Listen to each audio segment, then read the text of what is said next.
పార్వతీపురం జిల్లా పార్వతీపురం మండల పరిధిలో బాలగొడబ గ్రామ సమీపంలో ప్రైవేట్ స్కూల్ బస్సు బోల్తా పడింది.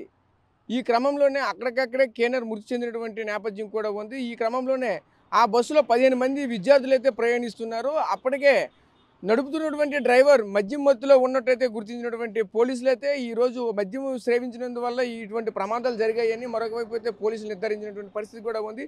ఈ క్రమంలోనే ప్రధానంగా చూసుకుంటే ఆర్టీఓ నిబంధనలకైతే ఈరోజు ప్రైవేట్ స్కూళ్ళన్నీ కూడా తూట్లు పొడుస్తూ ఈ నిబంధనలను ఉల్లంఘిస్తూ ఈరోజు బస్సులు అయితే రన్ చేస్తున్నాయని అయితే మాత్రం ఆవేదన వ్యక్తం చేస్తున్నటువంటి పరిస్థితి కనిపిస్తుంది. ఈ నేపథ్యంలో ఒకవైపు ఆ బస్సులో ఉన్నటువంటి ఆ చిన్నారి కూడా అసలు మీరు మందు తాగి ఉన్నారు, బస్సు నడపొద్దని చెప్పినప్పుడు కూడా ముందుకు వెళ్ళి బస్సు నడిపినటువంటి నేపథ్యం కూడా ఉందని మరొక వైపు అయితే పిల్లలైతే చెప్పుకొస్తున్నటువంటి క్రమం అయితే ఉంది. ఈ క్రమంలోనే దీంతో పాటు అక్కడ వచ్చినటువంటి వామపక్ష నాయకులు కూడా ఈరోజు తీవ్రంగా ఆరోపిస్తున్నారు. ఈరోజు ఆర్టీఓ నిబంధనలను ఉల్లంఘించడంతో ఇటువంటి ప్రమాదాలు అయితే జరుగుతున్నటువంటి పరిస్థితి కూడా కనిపిస్తుంది. ఈ క్రమంలోనే ప్రధానంగా చూసుకుంటే ఏదైతే ఈ స్కూల్ బస్సులు అన్నిటిపైన కూడా ఈరోజు ఖచ్చితంగా అయితే తక్షణమే చర్యలు తీసుకోవాలి. ప్రతిదీ కూడా దానికి సంబంధించినటువంటి అధికారులతో తనిఖీలు అయితే నిర్వహించి స్కూల్ బస్సులన్నీ కూడా కండిషన్లో ఉన్నవేళని చేసి ఇటువంటి ప్రమాదాలని అరికట్టాలని అయితే మాత్రం మరొకవైపు అయితే డిమాండ్ చేస్తున్నటువంటి నేపథ్యం కూడా ఉంది. ఈ క్రమంలోనే సిపిఎం నాయకులు కూడా మరొక వైపు అయితే మాట్లాడారు. పార్వతీపురంలో ప్రైవేటు స్కూల్ యాజమాన్య తీరు మారాలని చెప్పి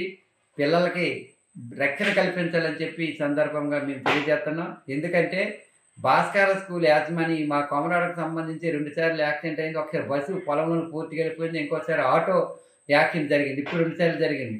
అలాగే ఈరోజు భాస్కర్ కాలేజ్ బాలగొడవ దగ్గర యాక్సిడెంట్ అయిందని తెలిసింది. అక్కడ పిల్లలు కూడా క్షేమం. ఏదేమైనా ఈరోజు లక్షలాది డబ్బులు పిల్లలు చదువు కోసం ప్రైవేట్ స్కూల్కి కట్టచెప్పిన పరిస్థితిలో మరి పిల్లలకి ఇలా రక్షణ లేకపోతే ఎలాగని చెప్పి తెలియజేస్తున్నాం. కాబట్టి అసలు బస్సులు పూర్తి స్థాయిలో బస్సులో అన్ని విధాలుగా సౌకర్యవంతంగా ఉన్నాయా లేవా, అసలు డ్రైవర్లు కూడా తక్కువ రేటుకి అంటే తక్కువ రేటుకి ఇచ్చే పరిస్థితిలో ఎవరైతే డ్రైవర్లు తక్కువ రేటుకి వస్తున్నారో తక్కువ జీతంకి వస్తున్నారో అలాంటి వాళ్ళు వేసుకునే పరిస్థితి కూడా ఉందని మా దృష్టికి వచ్చింది. ఏదేమైనా ఈరోజు లక్షలాది డబ్బులు ఇచ్చి పిల్లలకు చదివించుకున్న పరిస్థితిలో ప్రైవేట్ యాజమాన్యం ఆ ధీటుగా మౌలిక వసతులు బస్ సౌకర్యం కావచ్చు, అక్కడ మంచి డ్రైవర్లు కావచ్చు, మిగతా సౌకర్యాన్ని కూడా కల్పించే దిశగా ఆలోచించాలి తప్ప ఇలా రోజుకు ఒక యాక్సిడెంట్ జరిగితే పిల్లల తల్లిదండ్రులు ఇప్పుడు చాలా ఇబ్బంది పడే పరిస్థితి ఉంది. భయభ్రాంతులు చెందుతారు పిల్లలు.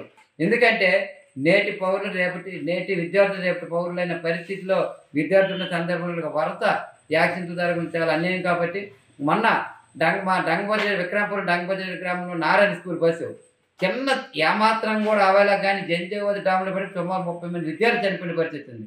అక్కడ అలా జరిగింది. ఈ భాస్కర్ స్కూల్ వరద సంఘటన ఈ ప్రైవేట్ బస్సు జరుగుతుంది. కాబట్టి వెంటనే బ్రేక్ పార్టీ గారు వెళ్ళి ఈ బస్సుల యొక్క పూర్తి స్థాయిలో అన్ని విధాలుగా పరిశీలించి బస్సులకి ఎటువంటి నిబంధనలు ఉన్నాయా లేదా, అసలు బస్సు యొక్క కండిషన్ కూడా తెలుసుకోవాలి.